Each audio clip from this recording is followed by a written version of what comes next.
racing at the London Masters Triathlon today with all the team events, the individuals, but most importantly, the elite men's race. It was a really exciting event with about 35 guys going out of T1 together.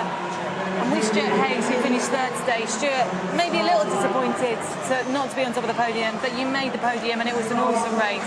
I was a little bit disappointed because when I was running and at 5K I felt really good and I felt like I had a chance to win the race. I've been third here before, I've been second here before, and winner takes all basically. And unfortunately I couldn't do it. It was a little bit disappointing, but hopefully next year I'll try and do a bit more harder training and try and go from there.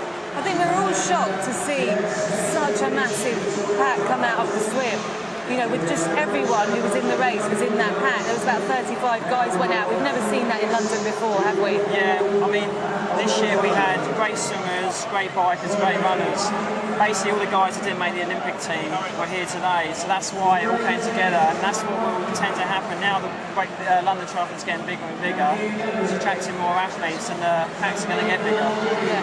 You're renowned like for being a really strong biker, for attacking, you know, for trying to make those breaks happen on the bike. You came in about, you know, perhaps sort of 15 seconds ahead from the main group with 4 other guys. Did you try during the race to make more of an impact and to get away with perhaps 1 or 2 other guys? Yeah, I tried. At the very beginning we had a small group going, but we weren't going fast enough. And then halfway through the bike I tried a couple of times, but it led to nothing. And then at the end the small group got away and I tried to get across, and it came to like 15 seconds, which is nothing really over 10,000 metres. Because you have to also look at how much energy it's going to take out of you. You know, if you put too much energy on the bike, you can't run. Yeah, exactly.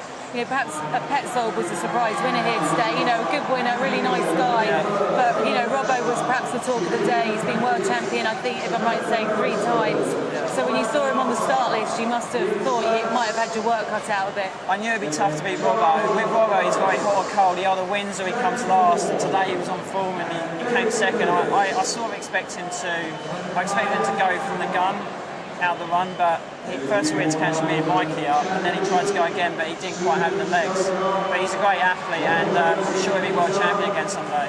I think you know, a lot of guys would have liked to see you at the Olympics next week. You know, you're obviously a great athlete, very popular, but unfortunately, major mechanical problem in Madrid, which meant you couldn't finish the race and you weren't selected.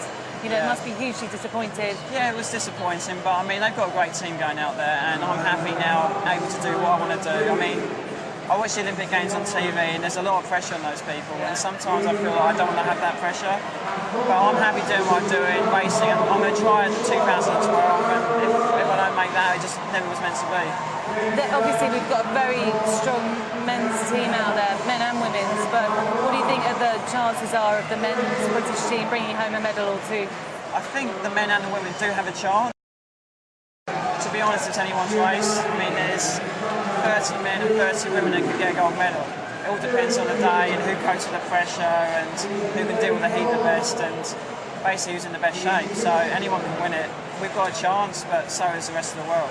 There's quite a few guys now talking about Al Brownlee, who's sort of not come from nowhere. Obviously, he was an amazing junior, but I don't think anyone expected him to make the team at the beginning of the year. He doesn't seem to have any pressure on him. He's just going out there for the experience and to have fun, you know, and perhaps he could be one of the dark horses of the race. Oh yeah, definitely. I mean, with Alistair, he doesn't care. He knows he's got nothing to lose. Even if he's going to come last, he'll try something. I reckon he might try and get around the bike because that's his best chance of getting a medal. And Alistair's young, he's got no pressure like you say, and yeah, I think he's definitely got a chance, just like the rest of them. He's a great runner, he's been the English schools national champion, so I reckon, yeah, he's definitely got a chance. Well, a fantastic race here for you today. What are your plans next? My next race is going to be Chicago, and then I'm coming back to do some French Grand Prix. I might do some World Cups at the end of the year, and then I'm going to call it a season. Yeah, and come back next year and get on top of the podium. Yeah, hopefully. I think next year it's going to be even harder, because every year gets harder and harder in this race, especially with no Olympic Games on, it's going to be even tougher. So. And good prize money. Yeah, exactly.